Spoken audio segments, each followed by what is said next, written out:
Hi everyone, Ezekiel here, and welcome to my first ever unboxing video.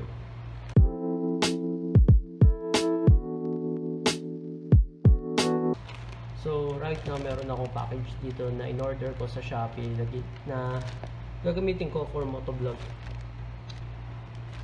Sa nakikita nyo mga par, maayos naman at safe na nakapack yung item na in-order natin. Ito, nakabalot siya ng plastic at may nakakapa ko, meron siyang bubble wrap dito eh. Tara, open muna natin. Ayan, meron akong kunting dito. Open muna natin na maayos para makita natin yung laman.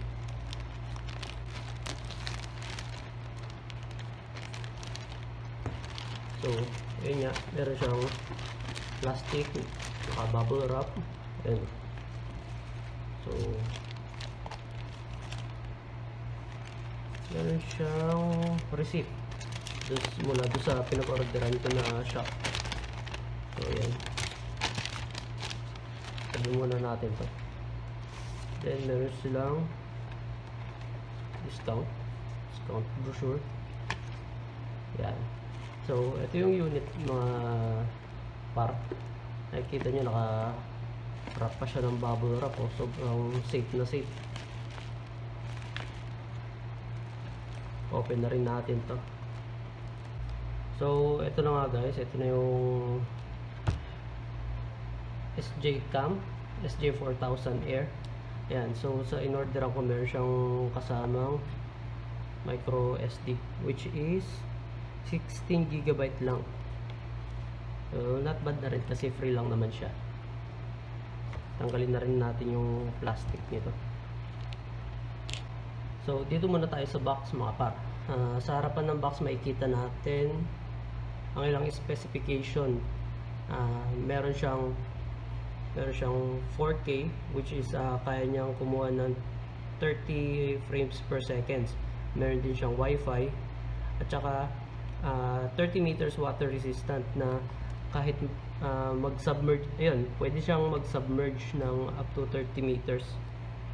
At saka meron din siyang maximum support na 64GB.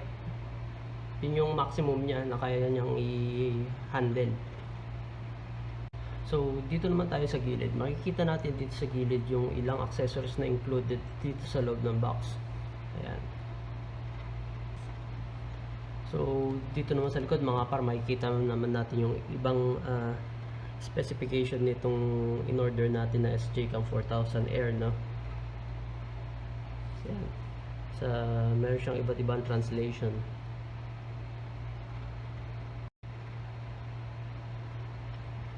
So okay, tingnan natin yung laman ng box.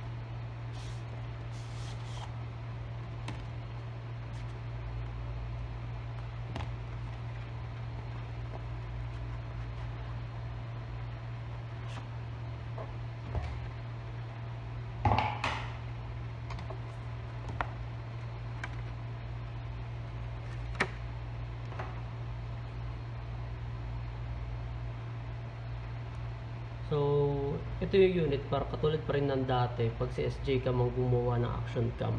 Meron na siyang kasama waterproof case. Hindi nyo na kailangan pang bumili ng hiwalay pa. Ayan siya. So, set aside muna natin to mga par, na mamaya bubuksan natin to. Dito muna tayo sa mga accessories. Ito yung box ng accessories. Ayan, nakasulat naman sa kanya, accessories, malinaw, di ba? So buksan natin to. Ito yung mga mounts na kasama niya. Iba't ibang mounts yan. Itong mga mounts na ito, wala itong specific usage. Nasa sa inyo na yung kung paano nyo sila gagamitin o depende sa creativity ng user yan. Ayan. Daming accessories na kasama. So meron din siyang USB cable na micro USB. Ayan, micro USB siya. Unlike sa ibang action camera na gumagamit ng Type-C na cable, Type-C na USB, something like that. Pero dito sa SJCAM gumagamit pa rin sila ng micro USB. So dito sa loob meron din silang kasamang stickers, dalawang sticker SJCAM, at meron din silang user's manual. So ito na yung mismong unit mga par, no? Buksan natin para makita natin yung loob.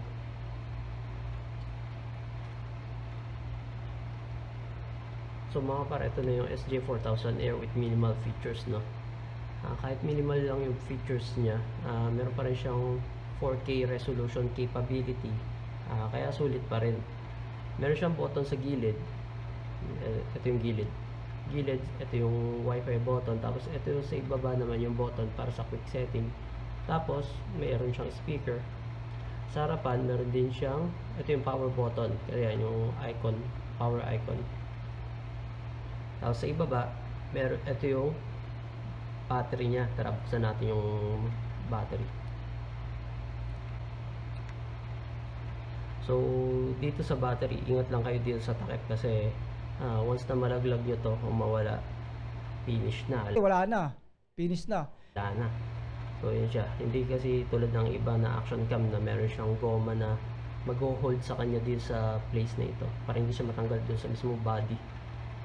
So ayan, ito yung battery.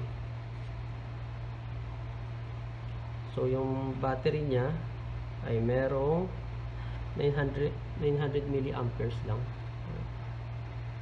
900 milliamperes lang. Tapos balik na natin. Tapos try na dito sa kabilang gilid, meron din siyang mga ports. So ito yung para sa micro USB charging port, tapos meron din siyang mini HDMI port. Yan, makikita nyo. Tapos dito naman nilalagay yung micro SD card. So mag-insert muna tayo ng micro SD card. Tapos i-on na muna natin. Yun, nag-open na siya.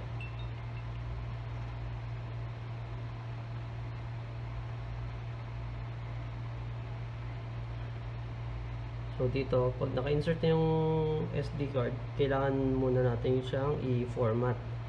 So para magpunta doon, kailangan nyo muna magpunta sa quick settings. So ayan, naka-indicate naman na.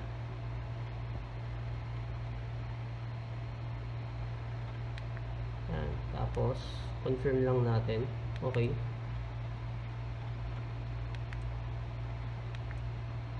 Ayan. Punta tayo sa settings nito. So yun nga, mga para makikita natin na meron siyang 4K resolution na may 30 frames per second, no? Punta tayo sa settings nito.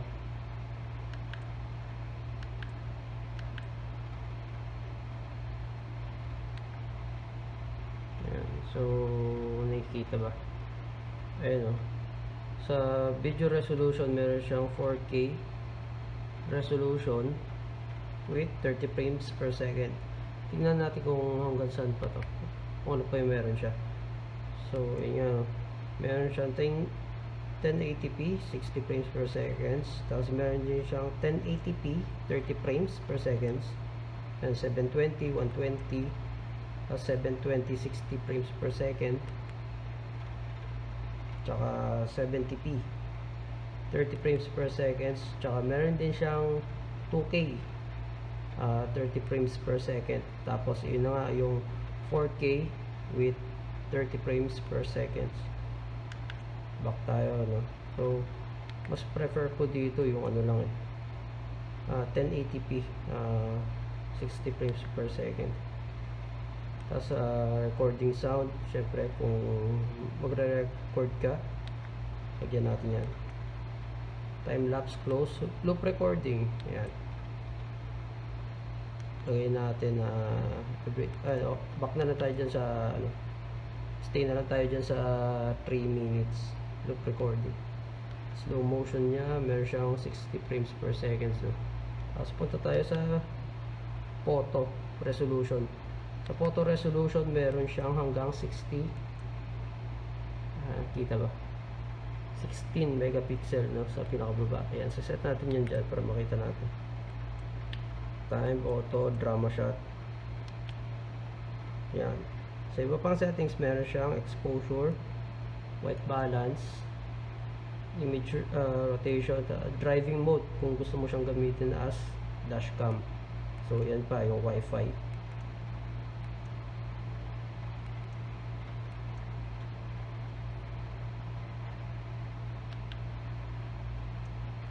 Yan pa yung iba pa niyang settings, language, time, date, format. Yan, may firmware version pa siya, no? Press okay to exit na lang tayo.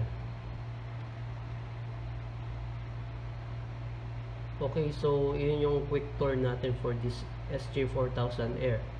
Initial impression ko, okay siya. Sulit siya for this price range, no? Kahit bawas o limited yung features niya, sulit pa rin. Maganda pa rin yung overall features niya. So guys, gusto ko ipakita sa inyo yung sample footages from this action cam.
So, yun lang mga para, no?